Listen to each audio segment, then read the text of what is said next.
Focus. All good. So, hey, welcome back to the Awesome Life podcast. I'm Karen Stoltz, and I'm here today with S.J. Barakony. He is a super connector and founder of SBSL and Creative Educational Disruptor. I love that. I love that we need to disrupt a little bit. SBSL is an educational solutions provider. They provide designs and implements customized solutions, whether they are via paid services or retainer, like mentoring or advising, group facilitation arrangements, like masterminds, speeches, talks, or consulting via connecting and recommending or utilizing one of the suppliers for whom they have a lot of business collaboration. At this moment in time, it's 32 and climbing, and maybe even 33 after meeting with me today. So welcome to an awesome, and before anybody asks, SJ is his name, not his initials. We want to make sure that's totally clear. And he's a lot of fun. Welcome to the Awesome Life podcast. I know we've spoken before, SJ, but tell us more. A little bit more about how being a superconductor and SBSL came about. Well, thank you so much for the very thoughtful invitation to be on the podcast. Anytime you as a hostess, Karen, are welcoming guests, you have, I'm sure, all kinds of people that you can invite. So I consider this to be a privilege, and I also consider it to be a responsibility. And I also believe I'm duty bound to do the very best I can here in the next little while to add as much value as I can to those who are going to be downloading this episode, those who will watch, a view on your YouTube, etc. So thank you for that. Well, thank you. It's a two-way street, SJ. All right. So I heard two questions there, Karen, and I'm going to the term that I use, and it's not some new term, I'm sure many in your audience as well as yourself have heard it, but the term is unpack, okay? So I will unpack what I believe I heard as two questions. And if there's anything else that comes up as you hear me share, please don't hesitate to ask, because again, my goal is simple. You invited me, I'm gonna do my very best to add as much value as I can. So the first question I heard is on the concept of being a super connector. Mm-hmm. And then I also heard sharing a little bit about SBSL, how I got started, etc. So super connecting. As I understand it, and there are so many wonderful books that are published every week, every month, every year, every 5, every 10 years. I would be fooling myself, you, and everyone in your audience if I said that I've read even a minute fraction of all of them. But I also believe, though, that I've read more books than the average person. So along the way, I was building up inside of me what it means to be a connector, first of all, let alone graduating into being a super connector. Now, I'm sure there's probably at least a couple books out there that have a title or a thesis or a theme on it as well, and I just haven't personally read them. So my description here is not pulling from any particular book on super connecting as a theme. It's just me explaining how I believe I grew into this mindset, this mantra. So here's how I think it works. If you're in the audience listening to the podcast, or if you're watching this, I won't do it myself, but may I ask you maybe to close your eyes or grab a piece of paper and draw a few circles for me. Oh, cool. Okay.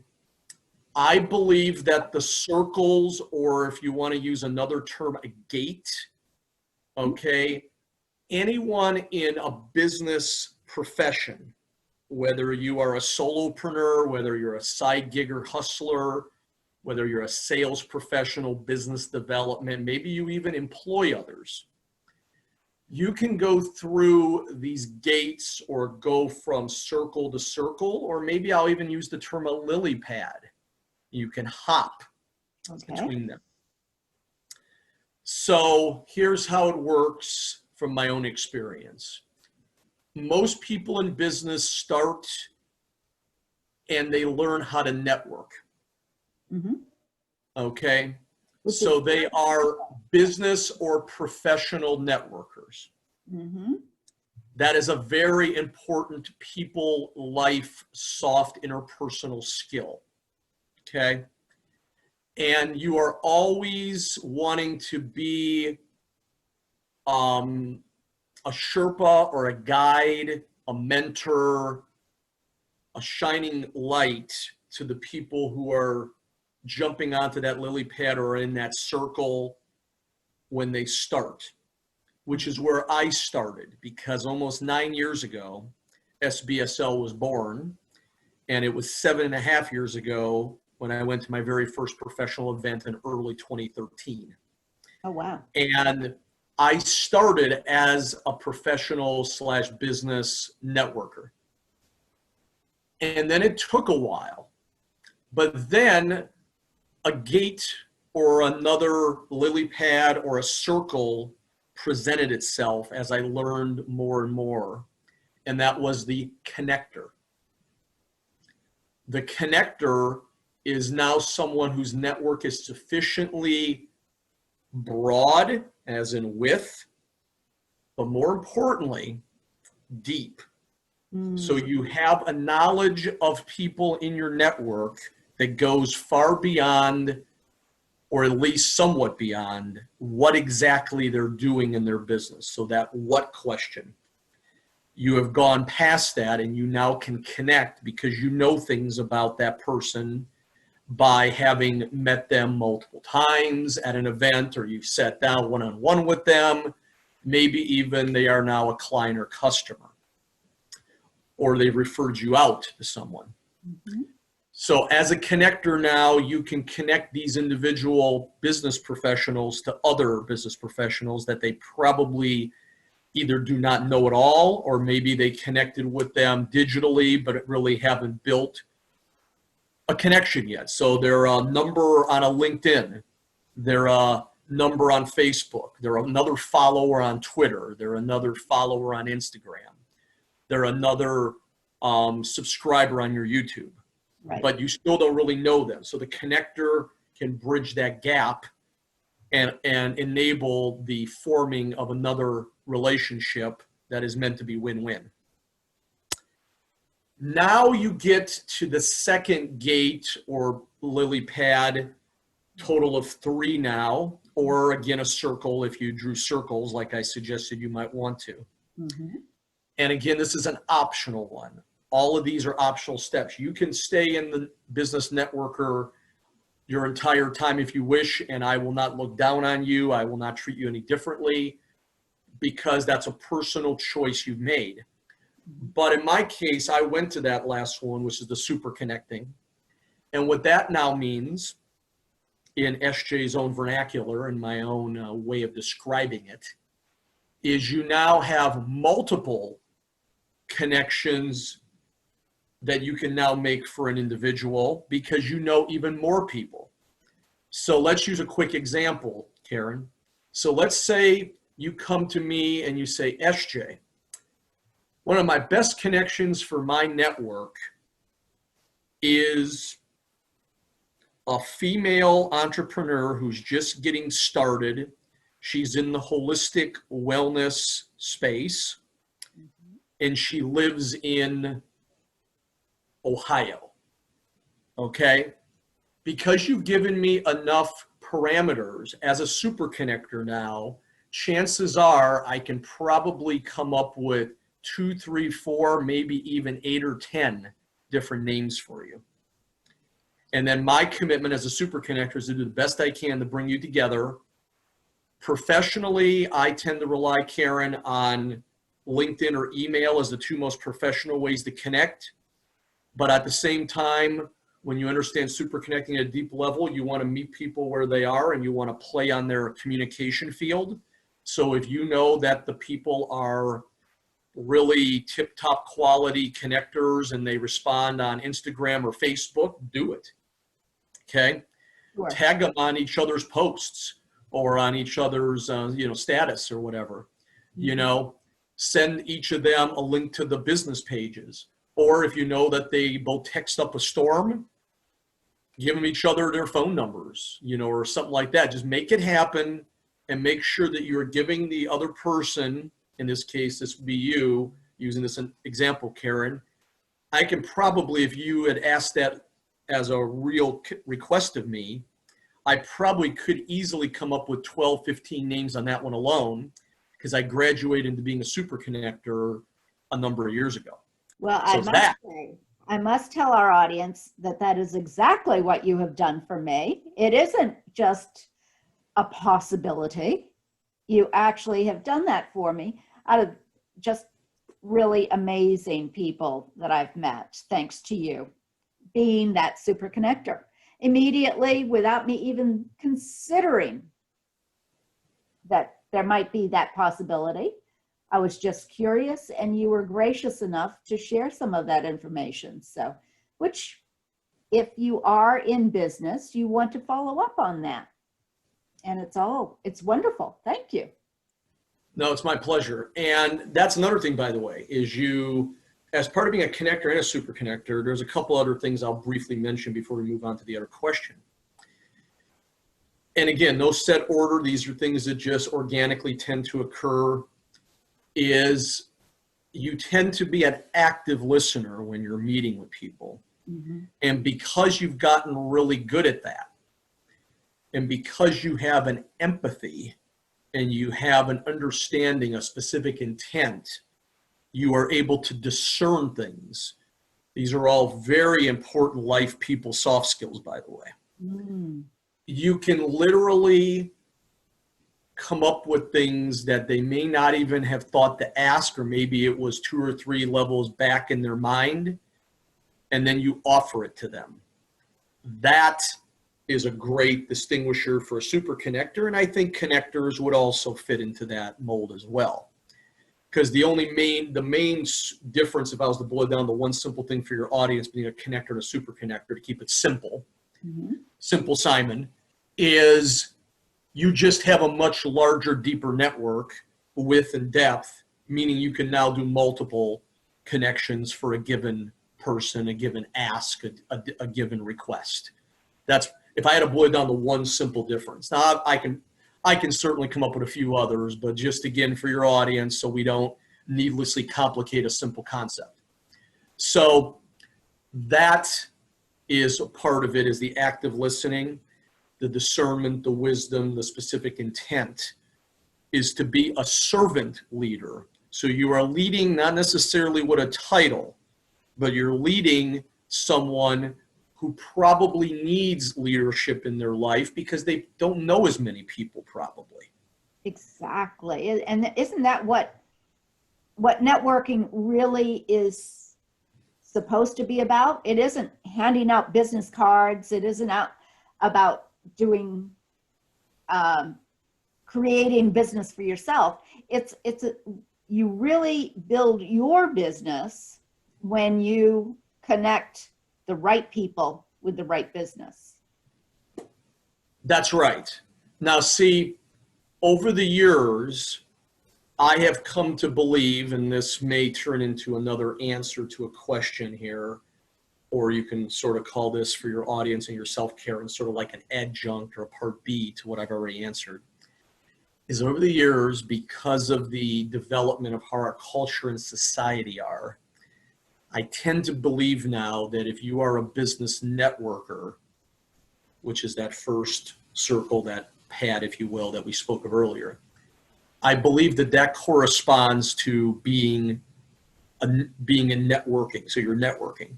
But I believe now that super connecting as well as connecting is sort of the hinge, the pivot. Mm-hmm. The super connecting, I believe, now resides or should have a different moniker attached to it, a different philosophy, and that is called a relationship community tribe builder. Oh, I like that. I like that. Yeah. So in other words, by the time you have reached super connecting, and again, that connector in the middle is a hinge, it can go either way. Sort of like opening the door to your office, okay? It goes both ways, open, close, right? So in that middle, it's a hinge.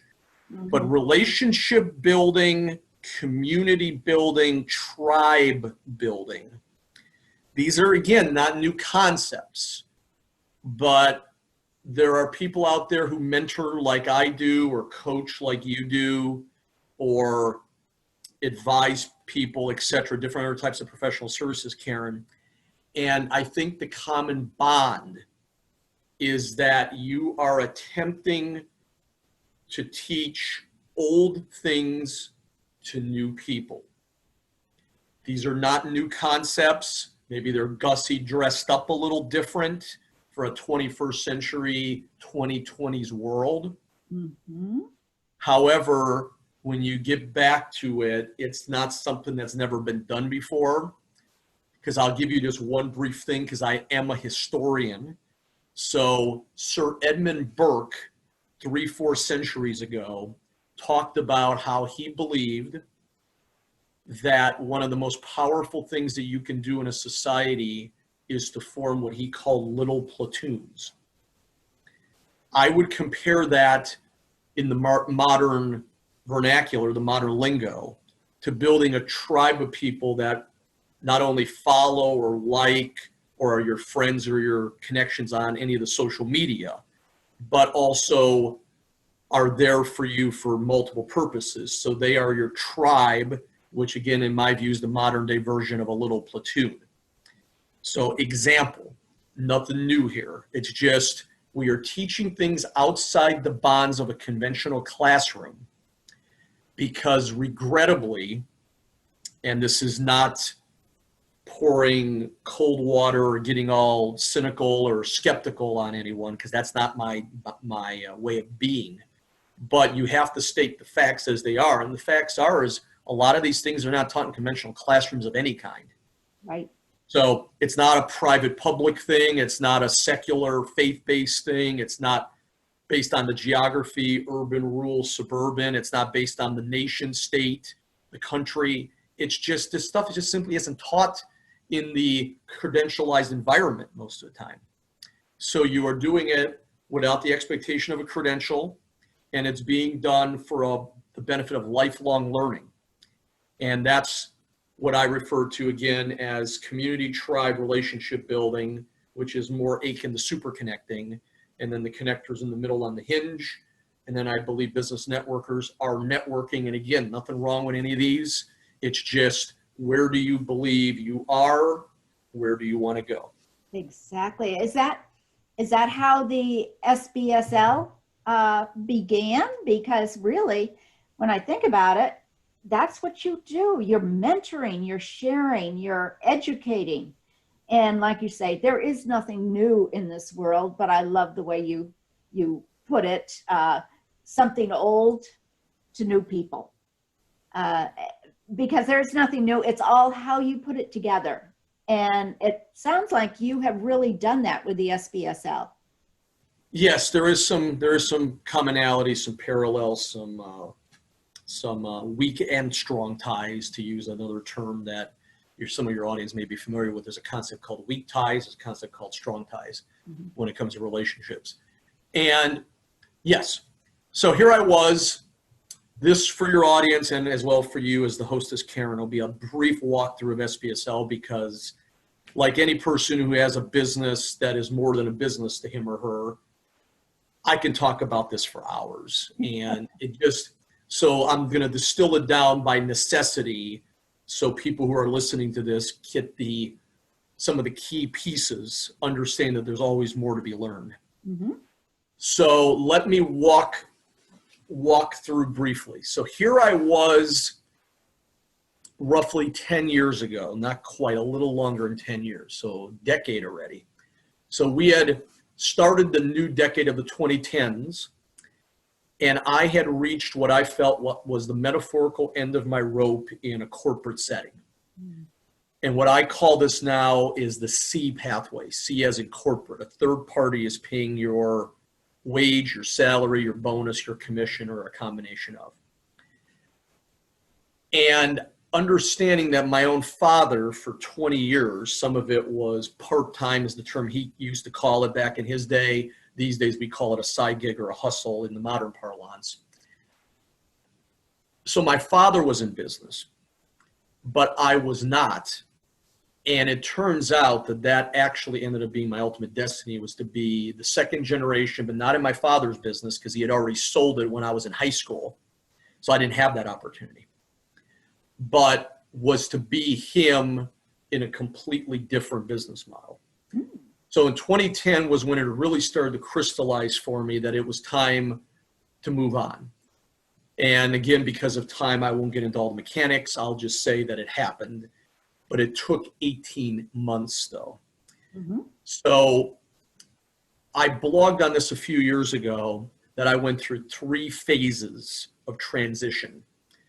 And I'm going to only hit again very across the top of it. Is one of them is a mental mindset transition that took the better part of 18 months to the latter part of 2011 to get to when I felt like it was time. Second was a social cultural shift, meaning I literally rebuilt my entire network, because the people in my network at that time were people that were used to who I was at that point, which was a cubicle, dweller, someone who drove into work every day and drove home and, was in that C pathway, right? So that was the second transition, was literally rebuilding my entire network. And then third, and this is a biggie, is the financial money economics piece. Because here's the thing for your audience. I'm not saying you cannot be successful as a small business person, as an entrepreneur, without making this shift. I'm not saying that, but what I am saying it's going to be more sustainable is if you start acting and thinking like a producer instead of as a consumer. Absolutely. So that is the key here. So it took me 18 months before I felt like it was time to get off the ground. And even when I got off the ground, it was still as a side gig. So I spent 18 months just basically doing a detox, doing a cleanse, or some in your audience who are familiar with this concept, it's called unschooling, where you literally unschool yourself from something. Or even Alvin Toffler in the 80s said you have to be able to unlearn and relearn new. So again, here we go again. What's that? Create new habits, new learning habits. Exactly. Yeah. And again, notice none of this stuff is new, Karen. It's just, again, everyone goes through it at different stages. It's different stages. It's different words that resonate at that stage where you are. Right.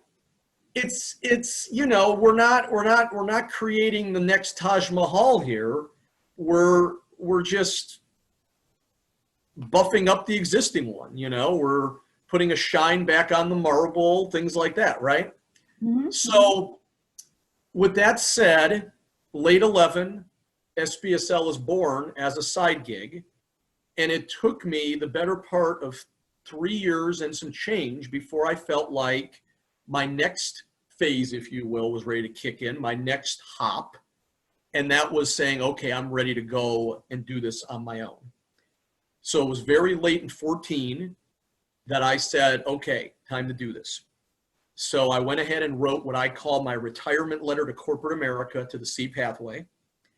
And I retired from corporate life. And here we are 5.5+ years later, and I have not gone back.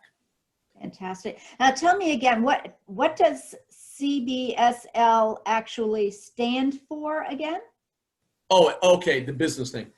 Yeah, for branding purposes, for simplicity, which is something in our modern world we have to be pretty good at, in my view, Karen, I call it SBSL, but the website that I have is still spelled out the whole way at this stage of my business, and it's service before self leadership.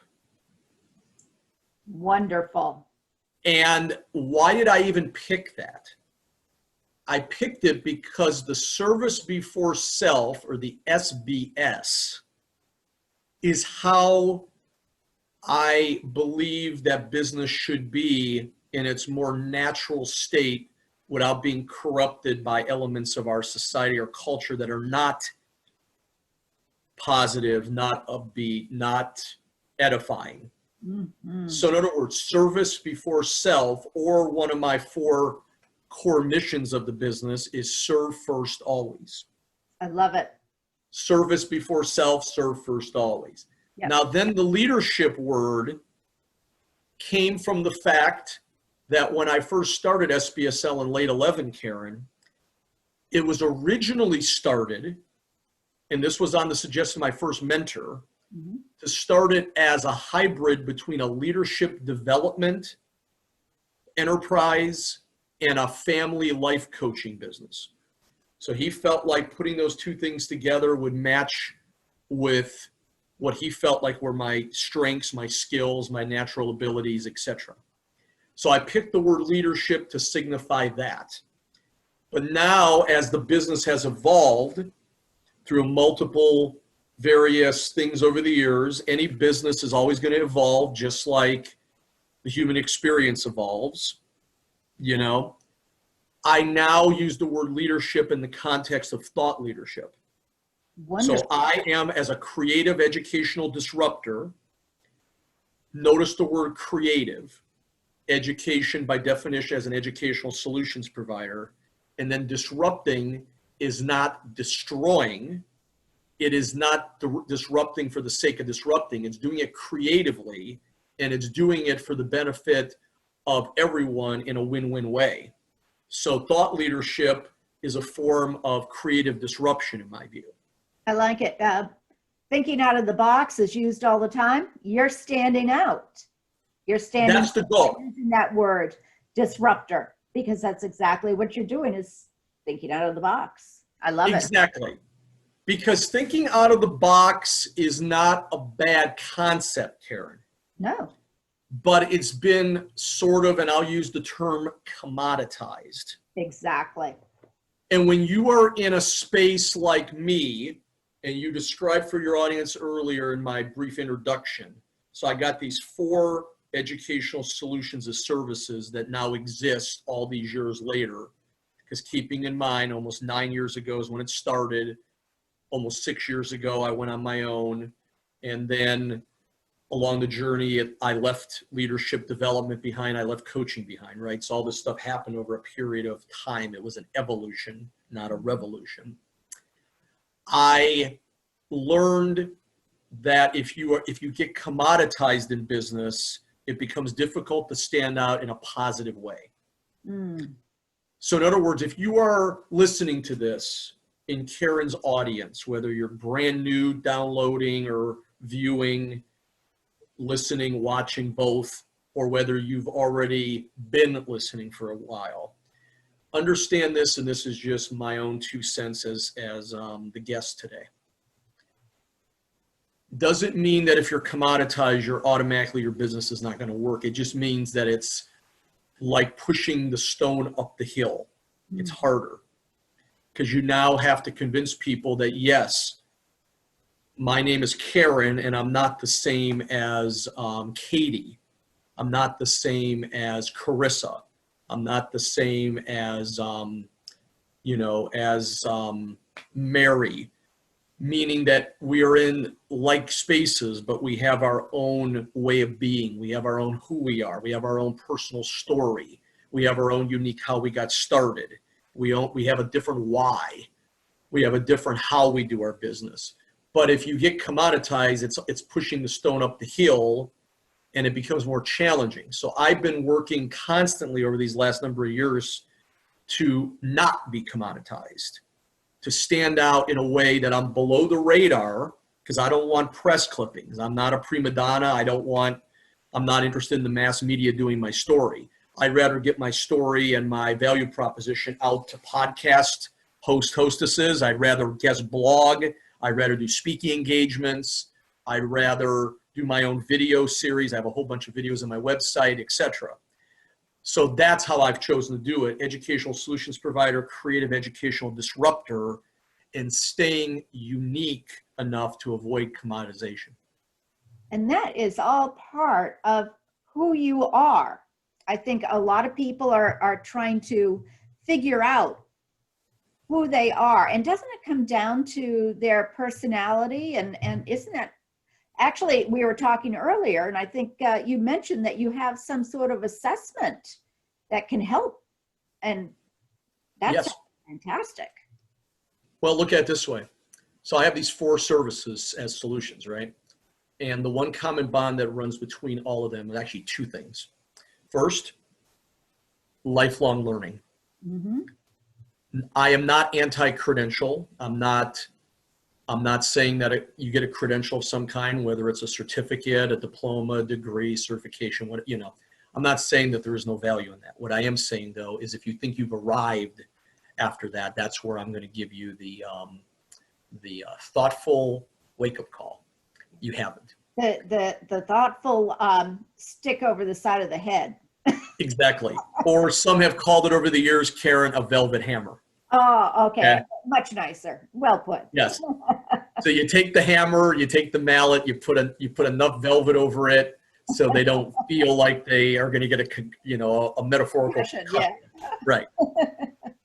And then the second thing that runs through all these services is people, soft life, interpersonal skills. All 4 of those words are descriptive words that describe essentially the same thing. Mm-hmm. So as you then lay that out and then you unpack a little further, going back to that word I used earlier, yes, personality does have a major role in here. Now, some in your audience, or maybe you, Karen, as the hostess, may be familiar with the fact that not only do you have a personality, but you also have what some would call a social style. Mm-hmm. Some would call it a temperament. And I'm not saying you have a temper as in a bad temper. It's a temperament. Mm-hmm. Okay? These are all somewhat similar as well. They're more synonym than antonym, similar to people, soft life, interpersonal. Mm-hmm. So yes, along the journey, coming up on 4 years ago, so it was about a little over, not quite 2 years after I moved off on my own, and also about a year plus or so, right around a year after I pivoted out of coaching, leadership development, and education, I decided to add to my repertoire, and I opted in as an authorized partner for what is called DISC. Everything DISC. Everything is the word everything, and then DISC is spelled D-I-S-C. Mm-hmm. Okay? At a high level, just like I did earlier with my story, how I got started, notice I only hit small pieces of that. I'm only going to hit just a high level of this as well. DISC, in a very short form, is not a test. It's not an exam, because it's not about credentialized learning or schooling. It is a lifelong learning component. It is a part of self-directed education.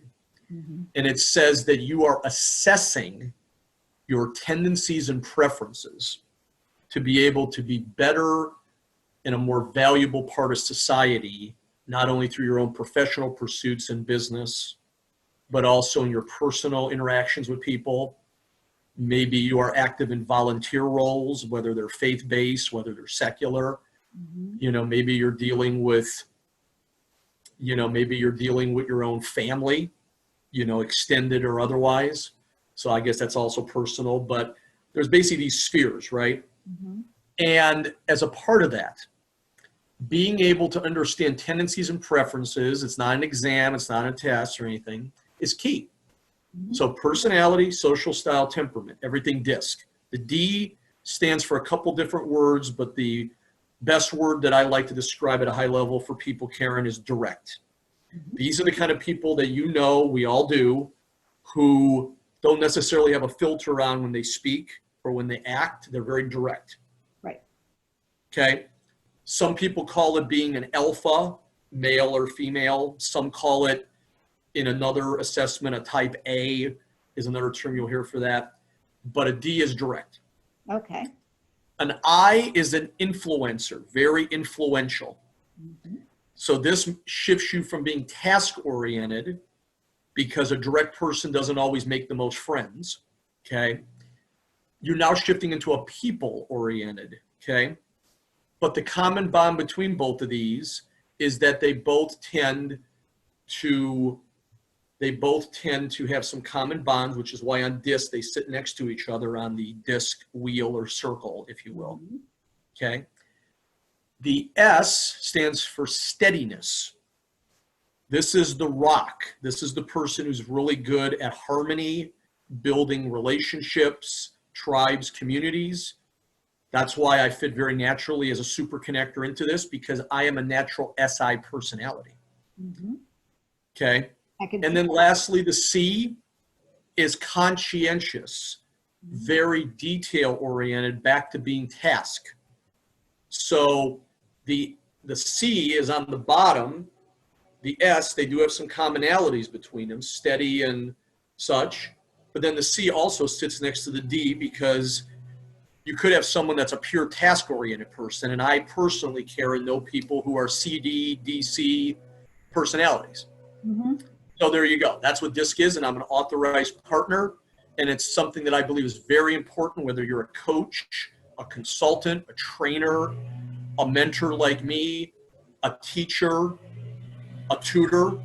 It's very, very important to be able to relate to people and know what their personality is, their social style and temperament, as well as they know yours, because it eliminates the potential of a lot of not so positive disruption. So that would be my answer to that, and I thank you for allowing me to share.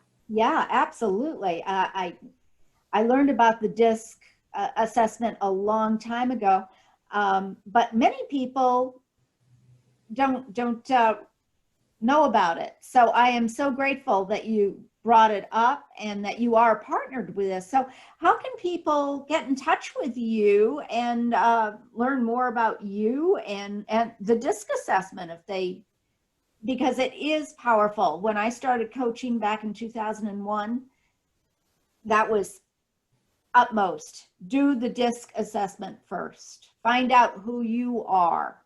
It helps you discover how you learn, how you interact with people, the way you think. And honestly, most people, including myself, didn't have a clue. And it took a while, even after doing the DISC assessment, to recognize, oh, all right, now I get it. Now I get what what I learned. So how can people get in touch with you and learn more about you and the mentoring and the DISC assessment? Of course. Thank you for asking. Before I answer that, I'm going to give, and since we are in these times right now, and I suspect some of your audience probably will very much relate to when they hear this. But I heard once, and you can do your own independent research to confirm if you believe that what I'm saying is absolutely on point. But if you think about your own experience, flashback, close your eyes and such, to your own experience in a classroom, whether it was college, university, graduate school, middle school, whatever, upwards of 4 out of every 5 teachers, and if you want to sub in the word professor or teaching assistant or whatever in for that, you know, principal, guidance counselor, etc., up to 4 out of every 5 are mismatched with the students. Mm-hmm. Big issue. That. That is why when you are now, if you are listening to this and you are an employer, so you're now looking to hire people, you've gone beyond just a business of your own self or a partnership or whatever, maybe you're partnering up with one person. Very important to understand that we need to untangle this, because if you want to have a very strong lifelong learning based people, soft life skill culture as an employer of any kind, you really need to understand this. So how do you contact? I will be providing to you, Karen, some dedicated links for show notes.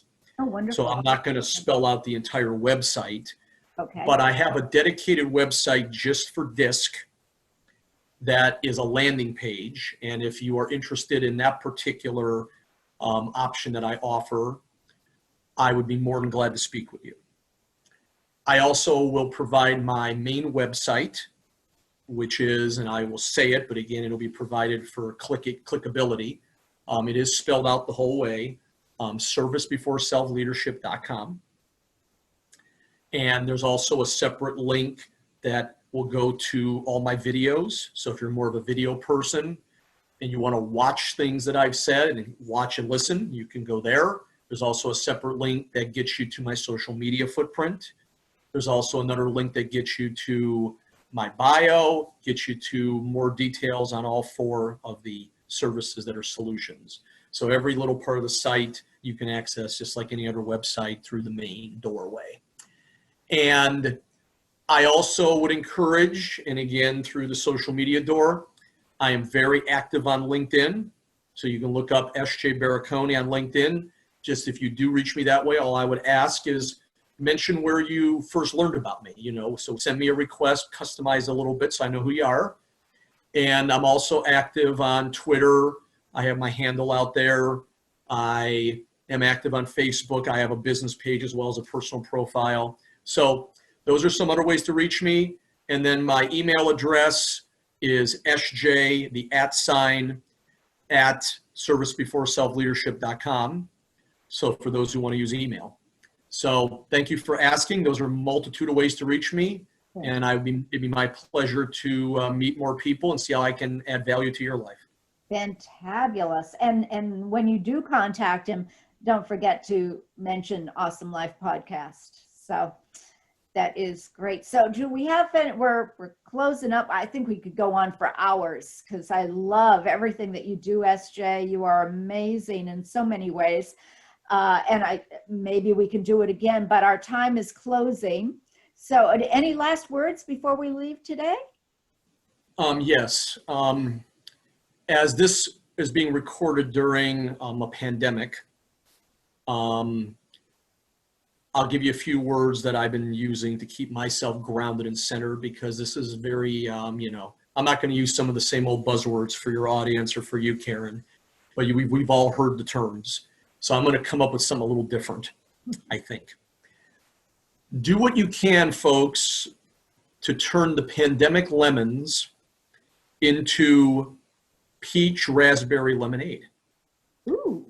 So this is the time for you to sharpen your saw like Covey taught us. So don't just use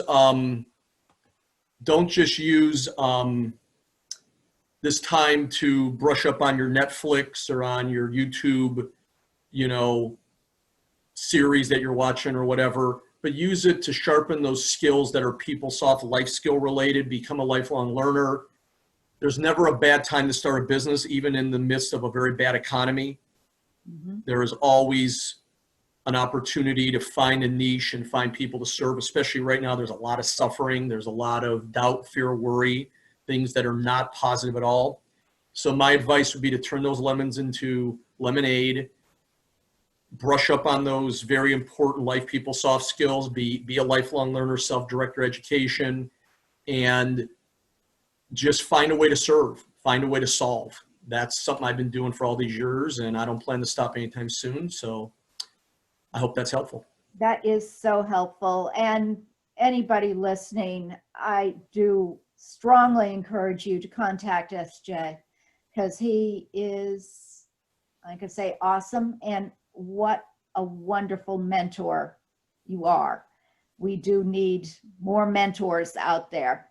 And although, for me too, I studied to be a coach. I'm certified up the yin yang to be a coach, and I do coaching. But when it comes down to it, mentoring is far more important, and in my estimation, because people don't know what they don't know. And until they have a mentor to show them the way, they're going to remain clueless. So I encourage you to contact SJ, have a conversation. And thank you so much for joining us on Awesome Life Podcast, because you help make it an awesome life. Thank you. I appreciate it. Thank you. Bye-bye for now.